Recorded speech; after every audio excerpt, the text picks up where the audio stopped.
The Ontario Energy Board supports keeping the local generating station. Striking Delico workers vote for a new deal. And the inquest begins into the death of a young construction worker.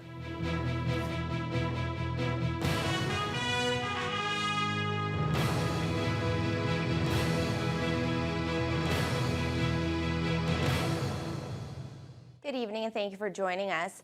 The Northwest Energy Task Force has won another battle in its effort to keep the Thunder Bay generating station open. The Ontario Energy Board issued a decision which reinforces the need for the coal plant. The OEB has agreed with another provincial energy agency that the station's removal from service would have an unacceptable impact. Dennis Ward has more. The Common Voice Northwest Energy Task Force sees this latest decision as a win for its calls to have the coal plant converted to natural gas. The Ontario Energy Board has confirmed the position of the Integrated Electrical System Operator. Both agencies believe the local generating station is essential for energy reliability for the region. The OEB has ordered the IESO to enter into a contract for this year that ensures 1 unit of the power plant is available to meet our energy needs. We see that as confirmation of everything we've been saying over the last number of months, that this plant is essential for Northwestern Ontario. And it's just another reason why the government needs to move forward to reinstate the conversion to natural gas sooner rather than later. The Energy Task Force has wasted no time and sent this latest decision to local Liberal MPPs Bill Morrow and Michael Gravel, and they are the ones who will have to pressure the Minister of Energy. You now have 2 out of 3 agencies that are saying this plant is needed. You need to step up to the plate and make the right decision and announce the conversion. Angus himself had previously set a deadline for the end of June for that announcement. He remains optimistic this latest news will reinforce the need for this plant to remain operational past the end of coal usage in 2014. Dennis Ward, TBT News. After weeks on the picket lines, unionized employees with Delico and Nishnavik Family Services will be heading back to work. The final contract vote was held today, and after being tallied, over 80% say yes to the new agreement. But the union says there's still a lot of work to be done. Nate Jones reports. The last of Delico's unionized employees in the district cast their ballots, bringing strike action that would have gone into its 3rd week to a halt. Over 200 CEP members showed up from Thunder Bay and Armstrong for the final meeting to clarify the new contract before casting their votes. The new agreement says that employees were to return to work August 6th, but that date has been changed now to this Wednesday. Since the strike began, the union was raising concerns about the unmanageable workloads for social workers at the organization. A new letter of understanding will form a committee of both union representatives and Delico management to address the issue. It's a huge project. It's you're going to have to look at every angle and everything that impacts workload. And then once that's identified, then you're going to have to wrestle with how do we fix it now? How do we change it? And we're really looking forward to working with, again, all decision-making levels of Delico. On top of that, both parties will be taking part in the Ministry of Labor's Interactive Solutions program to help mend a somewhat broken relationship. And they're going to come in, and we're going to do this very soon, to help with the relationship between Delico management and the union. So we're looking forward to that. I really think everyone believes that we need help with communication between management and the union. The workers will receive a $500 signing bonus along with a 2% wage increase in 2013 and 2014. Mental health employees will get a 2.5% wage increase. As well, all employees working on-call shifts will be paid their regular wage now for all direct contact with their clients. The new 3-year contract, which dates back to April of last year, will expire in March of 2015. But the union expects to be back at the bargaining table in a little over a year to address other issues. Delico management say they are pleased the collective agreement was ratified and they hope to resume all services as soon as possible. Nate Jones, TBT News. The coroner's inquest into the June 2011 death of a bridge construction worker began today. 24-year-old Gustavo Argueta of Thunder Bay was killed while he was working on the new 4-lane bridge over the Mackenzie River. Tara Allaire reports. Gustavo Argueta died after the Genie S65 boom lift he'd been operating at the Mackenzie River Bridge construction site tipped over. Today, legal counsel to the coroner, Dan Mitchell, called 13 witnesses to testify. We will be calling evidence with respect to the operation of this machine, as well as the circumstances that preceded the accident that took place. Hopefully the jury will come back with not only the conclusions to the questions they have to answer, but recommendations that will prevent similar tragedies like this from occurring. Police officers, first responders, and co-workers provided photo evidence and first-hand accounts of the accident. Mechanic Tim Ebert testified that the Genie S65 was in excellent condition when it was rented to Terra North Construction for the project. It comes with an alarm that flashes and beeps when the machine is on a slope with an angle greater than 4.5 degrees. After the incident, Ebert found the machine had spray foam in the alarm and the alarm's wires were disconnected. He added the machine should never have been used at that location in the first place. The inquest is scheduled to continue until Friday. The 5-member jury will visit the rental company and Mackenzie River Bridge site on Tuesday. Mitchell says industrial accidents like this typically result in a coroner's inquest. Whether it's a mining accident or another fatality that takes place in the course of construction or other industrial activities. Again, it's designed to prevent further or future incidents like this taking place and to protect workers. Tara Allaire, TBT News. This year's budget overruns and possible savings will be up for discussion at City Hall tonight. Midway through the year, city staff are projecting a budget shortfall of $2.5 million. Superior North EMS, Legal Services, and the Gulf Division are all running a deficit at this point. The largest negative variance is being attributed to a winter that just seemed to drag on.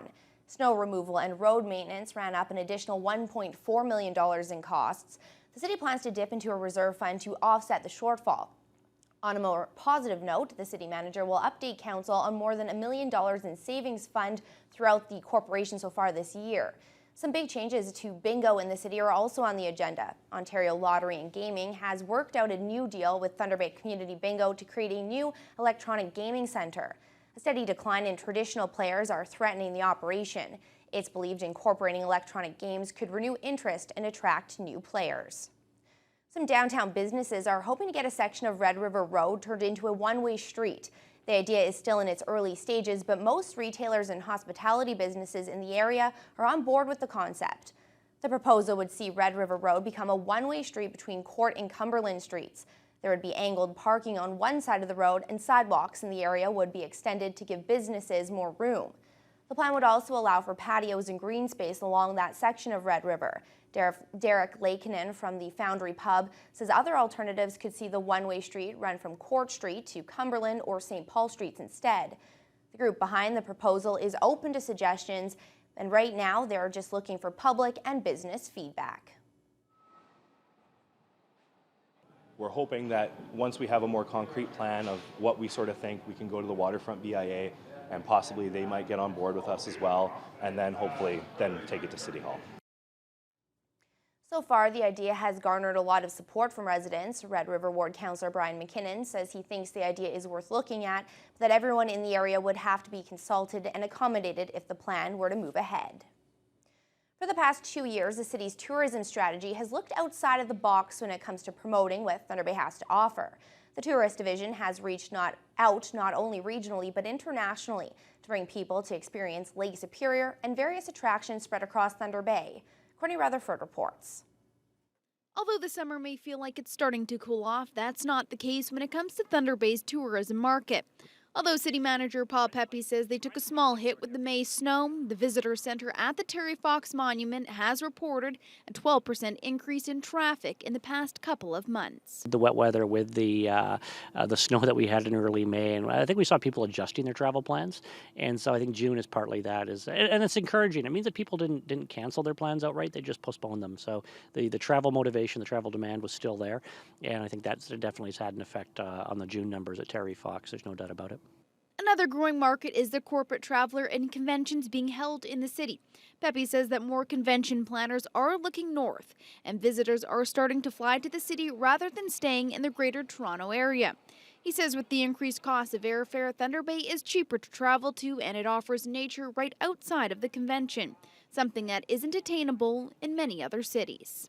We're really seeing some interesting trends, and we're seeing sort of more unique conventions. We're seeing more unique corporate groups that are looking to Thunder Bay for a unique, different destination. And certainly our strategy over the last year has really capitalized on the fact that we are a different, unique location for a conference. And so for conference planners that are getting a little tired of the same old, windowless square meeting rooms in the Southern Ontario market, we can really offer a very, very unique alternative. Pepe says the city of Thunder Bay usually sees about 500 to 600,000 visitors each year. Courtney Rutherford, TBT News. The Ring of Fire mining development could soon have a new name. Chief from the 9 Matawa communities are holding their annual general meeting in Long Lake 58 First Nation this week. And as one of the chiefs tells us, they're hoping to release their selection of a new name for the entire development. Jordan Milani has more. Anything we do, we got to have a name. And Chief Alan Togijic of Long Lake 58 wants the name of the Ring of Fire project to mean something to his community. The 9 Matawa chiefs will meet next week to narrow down their suggested name for the development that will eventually impact each of their communities. And while many are unsure of how official the title Ring of Fire actually is, the term is more commonly used to describe an area in the Pacific Ocean where a large number of earthquakes and volcanic eruptions occur. Togijic says it's time the name has some significance. Now we got to come back to Earth, back to our communities. There's always a name. They must have a name, what they used to call the people up north. And even in Bay people call them Big Tago Nishnabik or Arakan Nishnabik. So we got to come up with a name that we will be able to identify and be able to say it's ours. Minister of Northern Development and Mines, Michael Gravel, says he would support being involved in those discussions. We recognize how important it is that we have those kinds of discussions prior to the more formal negotiations beginning. So we want to be able to obviously position it so that there is not just a comfort with the future opportunities, but that indeed the value added benefits that need to be seen in those communities go forward. The municipality of Greenstone has been using the term Ring of Fire to advertise on municipal logos and has even applied to the province to secure the name.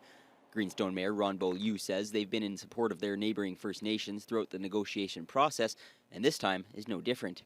If it's going to make our First Nations feel that it's more part of them by changing the name, hey, I mean that's I have no problem with that. All I can say is that we as a municipality in Greenstone, we live in an area where we're surrounded with our First Nations, the Matawa First Nations, and we want to work together to the benefit of First Nations and also of the community surrounding.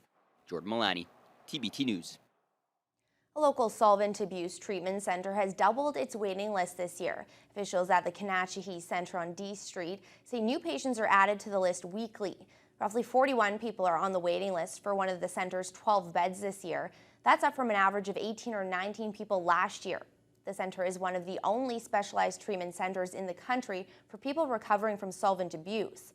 More people are using phase 2 of the center this year than they were in previous years. Jessica Wilhelm from Kanachihee calls it a good news, bad news story. Well, it's a pro and con. Like I'm very happy that a lot of our guys want to utilize the phase 2. We're pretty impressed with it. We have a client who has successfully completed his 2 years. He'll be leaving shortly, and he's going to reside in Thunder Bay. So we're really proud of those accomplishments because he's come a very long way. But unfortunately, the people that really need to come here and it's kind of emergency basis, it's harder for them to get a bed.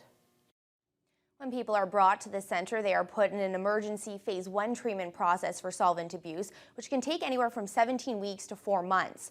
Around 60% of patients currently are in phase 2 of the program dealing with long-term treatment. That phase can take up to 2 years to complete. Wait times for patients currently sit at 2 to 8 weeks. Wilhelm says that means people looking for help can often be jailed, change their minds, or attempt suicide before ever being accepted into the program. The stretch of the new 4-laning on Highway 1117 that was opened on Friday is great for drivers, but it's not so good for some businesses on the new portion of Lakeshore Drive. John D'Angelo is the manager of Crystal Beach Variety. He's noticed a big drop in traffic since the change was made last week. Making matters worse is that there's only one way to get onto Lakeshore Drive between Mackenzie Heights Road and Birch Beach Road. 2 more access points are supposed to be finished in the next 2 weeks, but D'Angelo is a little worried and says the difference over the past few days was obvious. Since then, we've noticed a much quieter road. No transport trucks, but also no U-Hauls or RVs stopping in for gas. Nobody coming in with their camper trailers and boats heading off to the lake. Last weekend was also the first time the store was able to sell alcohol, and D'Angelo calls that a small saving grace. He's also been told the entire stretch of Lakeshore Drive is scheduled to be completed by the end of August.